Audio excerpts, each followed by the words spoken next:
सध्या आमच्या बच्चे कंपनीना सुट्टी आहे, होय ना? चला तर ऐकूयात काही गोष्टी. आजची मजेशीर गोष्ट आहे, भुकेपुढे मौल्यवान काहीही नाही. रामूकडे खूप कोंबड्या होत्या. एक कोंबडाही होता, अतिशय एटदार. रामूला तो खूप आवडत असे. पण त्याचाच कोंबड्याला गर्व झाला. मनात येईल तेव्हा तो उडत येऊन रामूच्या जवळ बसत असे. सुरुवातीला रामूला त्याचे खूप कौतुक वाटे. पण हे वारंवार घडू लागले तेव्हा त्याने कोंबड्याला शिक्षा करायचे ठरवले.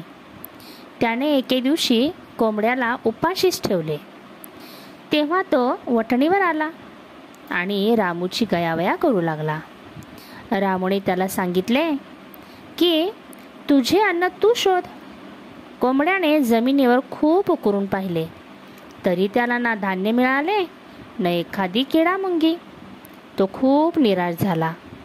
तरीही त्याने प्रयत्न सोडले नाहीत. तो जमीन उकरतच राहिला. अचानक त्याचे लक्ष मातीत पडलेल्या एका चमकदार गोष्टीकडे गेले. त्याने नीट पाहिले तर तो हिरा होता. कोंबड्याने तो चोचीत धरून बघितला. तो काही खाण्याजोगा नव्हता.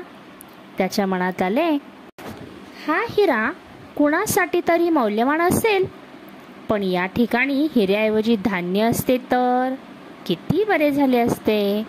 असे म्हणून त्याने तो हिरा फेकून दिला, कारण सध्या त्याला हिऱ्याची नव्हे तर अन्नाची गरज होती.